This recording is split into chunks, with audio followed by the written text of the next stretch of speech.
우리는 오늘 2022년 고난주간, 그 중에서도 수요일을 지나가고 있습니다. 여러분, 고난주간 동안 지금 어떤 시간들을 보내고 계십니까? 또 어떤 예수님의 은혜를 누리고 계십니까? 우리를 위해서 고난받으신 예수님의 그 은혜와 사랑을 더욱 깊이 깨닫는, 또 경험하는 이번 고난주간이 되시기를 바랍니다. 고난주간 하면 떠오르는 이미지가 무엇이 있죠? 고난주간 하면 아픔, 슬픔, 그리고 어두움, 이런 이미지들이 떠오릅니다. 금요일 밤이 되면 그 슬픔과 어둠이 절정에 이릅니다. 예수님께서 돌아가신 날이죠.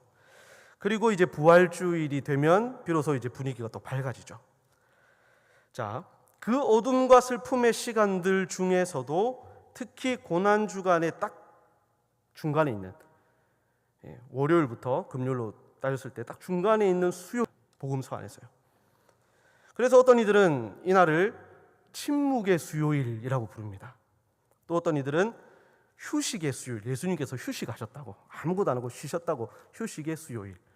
좀 더 심한 사람은 정말 이 사람 마음에 안 드는데요, 좀 더 심한 사람은 은퇴의 수요일, 예수님께서 모든 일을 이제 그만두셨다고 해서 은퇴 수요일이라는 말로 부르는 사람들도 있습니다. 오늘 제목에서도 드러나지만 복음서에서는 이날에 대한, 수요일에 대한 기록으로 예수님을 죽이려는 흉계와 또 배신이 절정에 이르고 있다는 정도의 기록만을 남기고 있습니다. 그렇다면 고난주간의 수요일은 정말 흉계와 배신으로 가득했고 예수님은 침묵하셨던 침묵의 날일까요? 쉬셨던 휴식의 날일까요? 그렇지 않습니다. 저는 오늘 2000년 전으로 거슬러 올라가서 예수님이 이 땅에 계시던 그 첫 번째 고난주간, 그때 예수님이 얼마나 많은 일들을 하셨는지, 또 수요일에도 결코 침묵하시거나 쉬지 않으시고 가르침과 인내를 통해 찬란하게 빛나고 계셨음을 증거하며 은혜를 나누겠습니다. 여러분의 이해를 돕기 위해 고난주간을 요일별로 제가 간단하게 설명을 드리겠습니다. 사실 복음서의 저자들은 요일을 염두에 두고 쓰지 않았어요. 월요일에는 무슨 일을 하셨고 화요일은 무슨 일을 하셨고 이렇게 쓰지 않았고, 고난주간 전체를 전체의 의미를 두고 자기들의 나름대로 편집도 하고 이렇게 썼습니다. 요일별로 구분하는 것은 후대에 이제 교회들이 예수님의 활동을 보다 잘 정리하기 위해서 한 것인데요, 되게 도움이 됩니다. 예수님이 어떤 일들을 하셨고 어떤 행적을 보이셨는지 이해하는 데 도움이 되죠. 그래도 이 마가복음은, 복음서 중에서도 마가복음은 시간의 흐름을 보다 구체적으로 우리에게 보여줍니다. 이튿날, 그날에, 다음 날, 이런 말들을 쓰면서 시간이 다른 날로 바뀌었구나 하는 것들을 그래도 조금 우리에게 잘 알려주고 있습니다. 그래서 마가복음을 중심으로 제가 설명을 드리겠습니다. 때는 바야흐로 6월절 절기를 지키기 위해서 예루살렘이 너무나도 분주하고 한껏 들떠있던 그런 시기였습니다. 6월절 축제는 유대력으로는 1월 14일입니다. 바로 다음 날인 15일부터 시작되는 무교절 축제의 첫날이죠. 그래서 6월절과 무교절은 항상 붙어 있습니다. 같이 얘기를 하죠. 6월절을 시작으로 이제 일주일간이 이어지는 이 무교절은 유대인 최대의 명절이에요. 최고의 축제 기간입니다.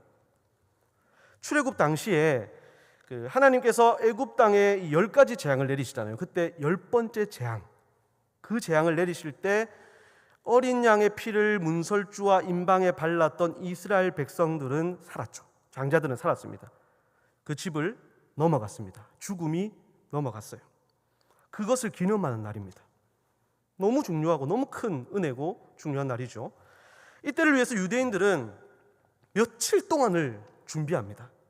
철저한 준비를 합니다. 특히 일주일 전부터는 본격적인 준비에 들어갑니다. 그때가 바로 그런 시기예요. 이때가 되면 각처에 있던 흩어져 있던 유대인 남자들은 유월절을 지키기 위해서 예루살렘으로 모여듭니다. 역사의 기록에 보면 이 당시에 2만 명에서 2만 5천 명 정도이던 예루살렘 인구가 이 유월절 기간이 되면, 준비 기간이 되면 거의 20만 명까지 늘어난다라는 기록이 있습니다. 그만큼 많이 모였다는 것이죠. 예루살렘 주변 숙박업소는 이미 사람들로 발디딜 틈이 없을 정도입니다. 또한 이때부터 이제 유월절이 시작되는 이 목요일 저녁까지 사람들은 극도로 조심합니다. 부정하게 되지 않으려고요. 율법에는 사람이나 여러 가지가 부정하게 되는 여러 가지 조항들이 등장하잖아요. 자기의 실수로나 잘못으로 부정하게 되면 짐승이라도 어린 양, 여러분 그 유월절에 드리는 어린 양이나 자신이 부정하게 되면 그것이 7일 동안 이어져요. 그러면 유월절을 지킬 수가 없는 거예요. 그래서 극도로 조심합니다. 때문에 일주일 전에 미리 와서 스스로를 정결케 하면서 조심 또 조심하며 지내는 거죠. 그래서 예수님께서도 제자들과 함께 일주일 전쯤에 베다니로 오셨습니다. 베다니는 예루살렘에서 멀기가 한 5리쯤 된다라고 성경에서 표현하고 있죠. 그러니까 한 2km에서 길면 3km 정도 되는 가까운 거리입니다. 아마 예수님은 베다니에 있는 나사로의 집에 묵으셨을 것이라 예상이 됩니다. 예수님이 베다니로 오셨다는 소식을 듣고 그곳에 사는 나병 환자 시몬이 예수님과 예수님의 일행을 자기의 집으로 초대합니다. 그 당시 예수님을 초대했을 당시에는 나병 환자는 아니죠. 당연히 식사를 같이 했으니까요. 한때 나병을 앓고 있다가 예수님을 만나서 나병을 고침받은 사람이라고 생각할 수 있습니다. 그 사람이 예수님을 초대했고 예수님과 제자들은 그곳에서 만찬을 가지게 됩니다. 그때 이 나사로의 동생 마리아죠. 마리아가 순전한 나드 한 옥합을 가지고 와서 예수님의 머리에 부었습니다. 이 날이 바로 유월절 엿새 전, 요일로 치면 토요일입니다. 그리고 다음 날 일요일이죠. 주일. 예수님은 예루살렘으로 입성하십니다. 우리가 지난 주일에 지켰던 종려주일이 그날입니다. 사람들이 종려나무 가지를 흔들고 호산나 외쳤던 종려주일입니다. 이날 예수님은 성전만 둘러보십니다. 성전을 쭉 둘러보시고는 다시 베다니로 돌아오십니다. 다음 날 월요일 예수님은 다시 예루살렘으로 들어가셨고 성전으로 가셨습니다. 이때 그 유명한 성전 청결 사건을 행하십니다. 성전 청결을 행하시죠. 자, 여러분 이 사건은요 대제사장을 비롯한 그때 종교 지도자들에게 상당히 도전적이고 반항적인 일종의 전면전 선포에 가까운 그런 행동입니다. 있을 수 없는 행동이죠. 그 여파 때문인지 다음 날인 화요일에는요 종교 지도자들과 예수님의 변론의 장이 펼쳐집니다.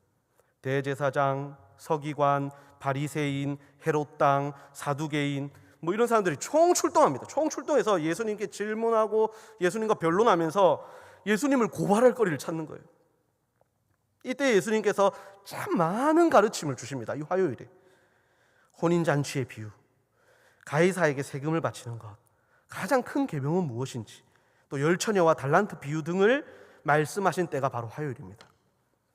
그리고 결정적으로 이때 예수님은 성전이 무너지리라 라는 말씀을 하세요. 성전이 무너질 것이다. 그리고 예루살렘에 큰 환란이 닥쳐올 것이다 라는 것을 예언하세요. 이 예언이 예수님을 죽이려는 결정적인 계기가 됩니다. 성전과 신성 모독이거든요. 그렇게 예수님은 정신없이 바쁜 하루하루를 보내셨습니다. 그 하루가 지나가고 수요일이 되었습니다. 유월절 이틀 전, 바로 오늘 본문 1절입니다. 수요일, 유월절 이틀 전. 이날 종교 지도자들은 예수님을 잡아 죽이려는 흉계를 세웁니다. 그리고 점점 자신들의 상황이 안 좋게 흘러가고 있다라는 것을 피부로 느끼는 눈치 빠른 가룟 유다는 예수님을 팔아넘길 결심을 하게 되고 그 대가로 은 30을 약속받습니다. 당시 노예 한 사람의 몸값입니다. 수요일입니다. 자, 그리고 여기서 마태 그리고 마가 이 두 사람은 자신들의 복음서에 유월절 엿새 전에 있었던 이 마리아의 향유 옥합 사건을 여기에 기록을 하고 있습니다. 마치 수요일에 있었던 일처럼요. 왜 그런지는 잠시 후에 제가 말씀을 드리겠습니다. 이제 목요일입니다. 예수님은 제자들과 마지막 유월절 만찬을 하십니다. 최후의 만찬이죠. 제자들의 발을 씻어주셨습니다. 그리고 겟세마네에 가셔서 열심히 아주 간절하게 기도를 하십니다. 베드로가 예수님을 3번 부인할 것도 이때 일러주시죠. 그리고 드디어 금요일 새벽입니다. 밤새 기도를 하시고 금요일 새벽 예수님은 체포되십니다. 신성모독, 성전모독, 안식일 모독, 율법 모독의 죄입니다. 제자들은 그 순간 뿔뿔이 흩어집니다. 베드로는 예수님을 3번이나 부인합니다. 그리고 오후 3시경 예수님은 십자가에 달리신 지 6시간 만에 돌아가십니다. 이것이 고난주간의 요일별 예수님의 행적입니다. 제가 이것을 여러분에게 이렇게 말씀드린 것은요, 고난주간 내내 예수님은 우리를 구원하시고 치유하시기 위한 그런 모든 활동들을 끊임없이 하고 계셨다라는 것을 여러분에게 말씀드리기 위함입니다. 그런데 그 중에서 유독 의문이 생기는 날이 수요일입니다. 수요일. 제가 조금 전에 수요일 행적을 말씀을 드리면서 이 마리아의 향유 사건이 마태와 마가의 특별한 기록이다.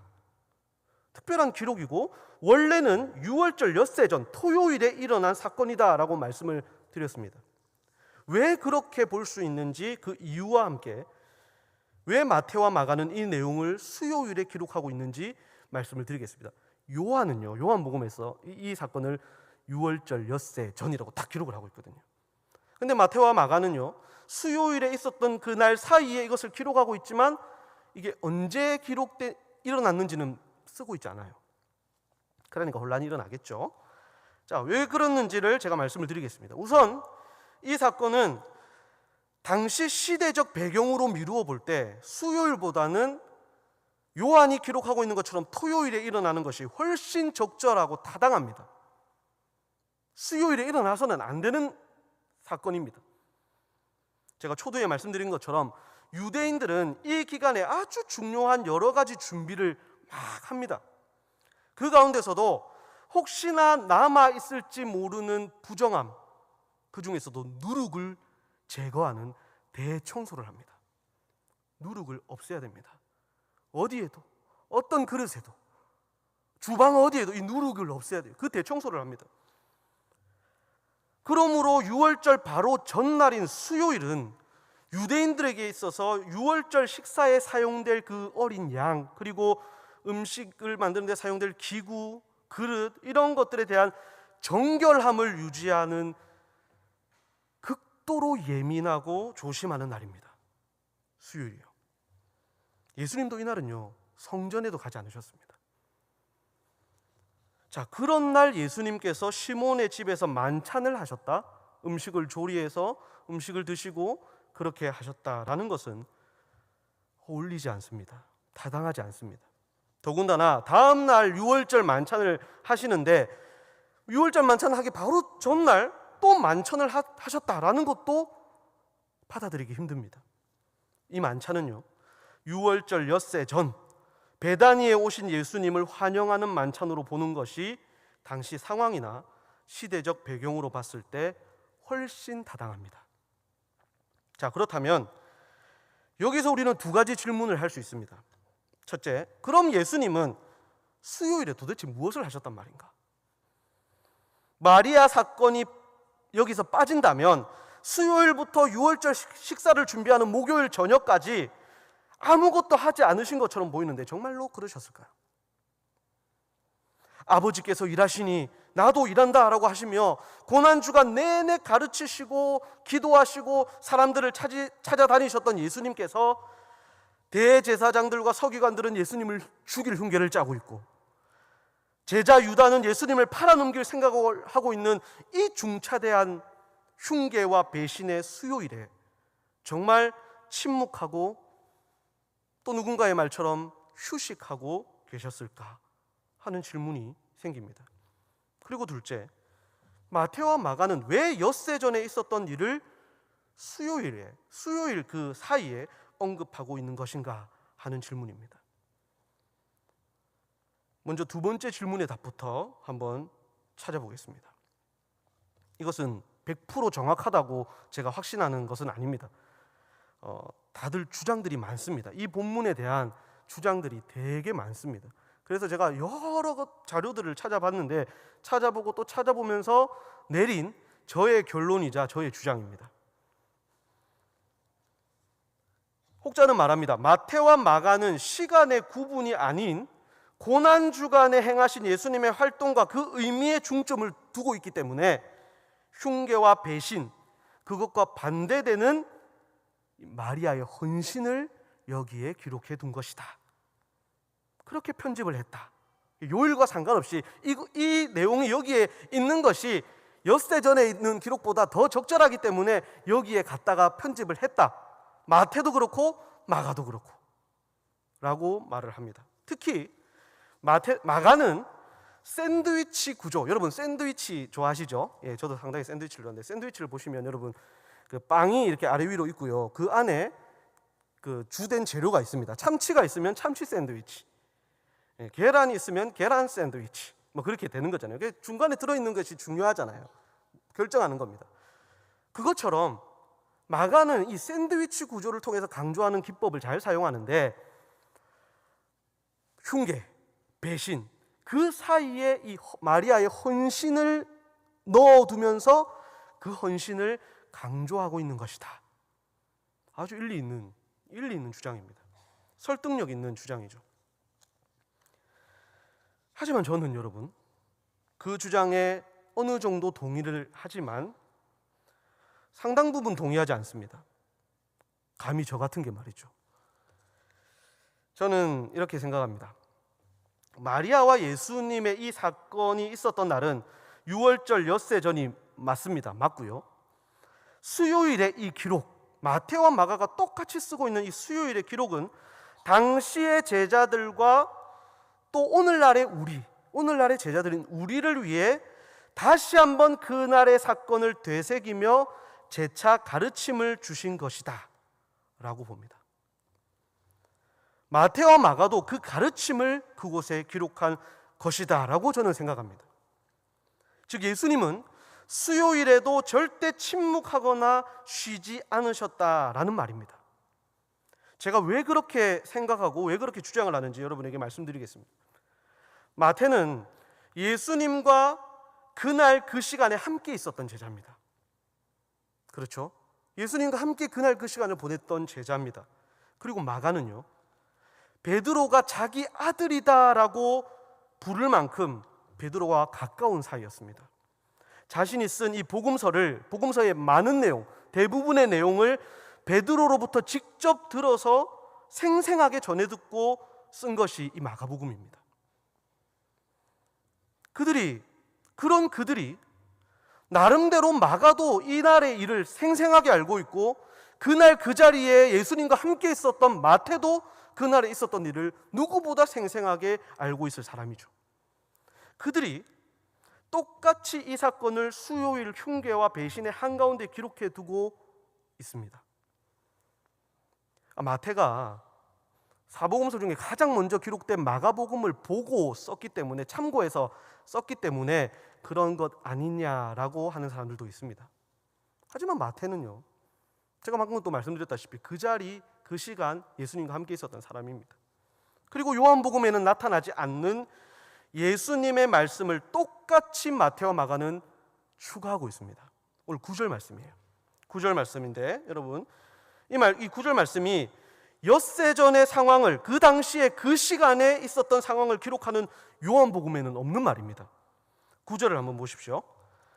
내가 진실로 너희에게 이르노니 온 천하에 어디서든지 복음이 전파되는 곳에는 이 여자가 행한 일도 말하여 그를 기억하리라 하시니라.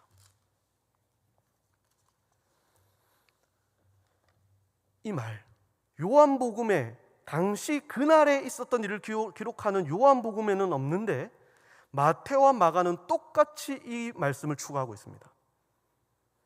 그렇다면 마가는 예수님의 이 말씀을요, 하지도 않는 말씀을 스스로 지어내서 추가한 것일까요? 자기가 이 정도 이 말을 쓰면 되겠다라고 해서 추가한 것일까요? 그럴 수는 없습니다. 내가 진실로 너희에게 이르노니라는 이 표현은요, 실제 예수님이 하신 말씀이다라는 것을 증명하는 겁니다. 그리고 복음이 전해지는 곳에는 이 여자가 행한 일도 말하여 그를 기억하라라는 것은, 이 말씀도 마치 이전에 있었던 일을 다시 되새기면서 이것을 잊지 말고 기억해라. 이 여인의 한 행동은 내가 나의 복음이 전해지는 곳에 같이 전해져야 할 것이다. 기억해라. 그런 뉘앙스가 분명히 느껴지죠. 첫 번째 고난주간을 지나가면서 예수님은 제자들에게 예수께서 십자가에서 죽으신 이후 복음이 전해지는 곳에서는 이 여인의 한 일도 함께 전해지도록 당부하셨고요. 그 말씀대로 후대의 교회들은 고난주간이 되면 이 여인이 행한 이 성경의 본문을 읽었습니다. 이 사실로 미루어 보아 첫 번째 질문이죠. 예수님은 흉계와 배신이 깊게 내려앉아 있는 이 어둠의 수요일에 무엇을 하셨나에 대한 답도 나옵니다. 수요일부터 목요일 저녁 식사 전까지 아무것도 하시지 않고 침묵하시고 쉬신 것이 아닙니다. 예수님은 수요일에도 다른 날과 마찬가지로 여전히 제자들을 가르치시고 계셨습니다. 사람들이 극도로 조심하고 있는 날이었기에 성전이나 회당에 가지 않으시고요, 사람들을 만나러 다니지도 않으셨지만 제자들을 가르치시고 또 매일 기도하셨던 것처럼 그날에도 기도하시면서 그 흉계와 배신을 몸소 다 받아내고 계셨던 것입니다. 외부에서는 하나님이 보내신 메시아, 기름 부음 받은 자를 인정하지 않고 죽이려는 흉계가 있고, 내부적으로는 자신을 팔아 넘기려는 이 배신의 어두움이 드리워져 있지만, 이때도 예수님은 마리아의 헌신의 이야기를 통해 제자들에게 귀한 가르침을 주셨던 것이죠. 사실 마리아의 이 행동에서 마리아의 의도는 예수님을 사랑하고 존경하는 그 의도 정도입니다. 마리아 자신의 의도와 상관없이 마리아가 예수님의 머리에 향유를 부은 것은요, 흉계와 배신의 사람들과는 전혀 다른 이 예수 그리스도는 바로 하나님께서 기름 부어 세우신 메시아 그리스도이시다 라는 것을 보여주시는 것이죠. 어두운 세상을 밝히러 오신 빛 대신 예수님의 죽으심을 준비하는 것이었습니다. 예수님은 그 헌신의 의미를 다시 한번 제자들에게 되새겨 주시면서 예수님이 누구신지, 또 예수님이 이제 곧 감당하게 되실 고난과 죽음이 갖는 의미가 무엇인지에 대해 제자들에게 가르쳐 주시면서 그 복음이 더 많은 곳으로 전파되길 원하셨던 것입니다. 그리고 마가는 그 가르침을 샌드위치 방식을 사용하여서 이곳에 강조하고 있는 것이고요. 성도 여러분, 예수님은 고난주간에도 쉬지 않으셨습니다. 지난 주일 예배 때 우리가 봤던 말씀인데요, 이사야 62장 1절의 말씀처럼 빛같이 횃불같이 쉬지 않고 일하셨습니다. 예수님은 자신을 죽이려는 흉계와 배신을 몸소 다 받아내시면서 사람과 세상을 구원하기 위한 치유의 사역을 계속해서 하고 계셨습니다. 흉계와 배신의 어두운 수요일에도 빛 대신 예수님은 여전히 빛나고 계셨고, 마리아의 행위를 예수님을 더욱 빛나게 하는 그런 귀한 도구로 사용하셨던 것입니다. 오늘날에도 마찬가지입니다. 고난주간은 어두운 날이 아닙니다. 다른 날과 달리 슬픔에 잠겨서 침묵해야 하는 날도 아닙니다. 빛 되신 예수님, 그분의 사역, 가르침, 고난과 십자가가 세상 가운데 더욱 밝히 드러나야 하는 날들입니다. 고난 속에서 치유하시는 그리스도의 빛나는 사역이 저와 여러분, 우리 교회를 통해서 세상에 드러나야 하는 날들입니다. 그리고 거기서 끝이 아닙니다. 예수님은 더 나아가 이 자신의 빛남을 통해서 자신이 구원할 사람들을 빛나게 하셨습니다. 지금 예수님 앞에 앉아 있는, 이제 곧 예수님처럼 복음으로 인해 고난을 받게 될 사랑하는 제자들을 예수님은 빛나게 하셨고요, 오고 오는 모든 세대의 믿는 자들을 그 고난으로 말미암아 빛나게 하셨습니다. 마치 부모가 자신의 삶을 다 희생하면서 자녀의 꿈과 삶을 위해서 헌신하고 자신을 통해 자녀를 빛나게 하는 것처럼, 여러분 다 그렇게 하시잖아요. 예수님은 자신의 희생으로, 고난으로 우리를 빛나게 하셨습니다. 그러므로 우리도 예수님처럼 빛나야 합니다. 성경은 우리가 빛의 자녀들이다 라고 했습니다. 그러므로 빛나야 합니다. 고난 주간에 더욱 빛나야 합니다. 예수 그리스도의 복음으로 빛나야 합니다. 예수님은 순전한 향유를 헌신하면서 예수님을 빛나게 했던 마리아를 칭찬하셨어요. 예수님의 복음이 전파되는 곳에는 그녀가 한 일도 함께 빛나야 한다라고 말씀하셨습니다. 저와 여러분도 그렇게 예수님과 함께 빛날 수 있기를 소망합니다.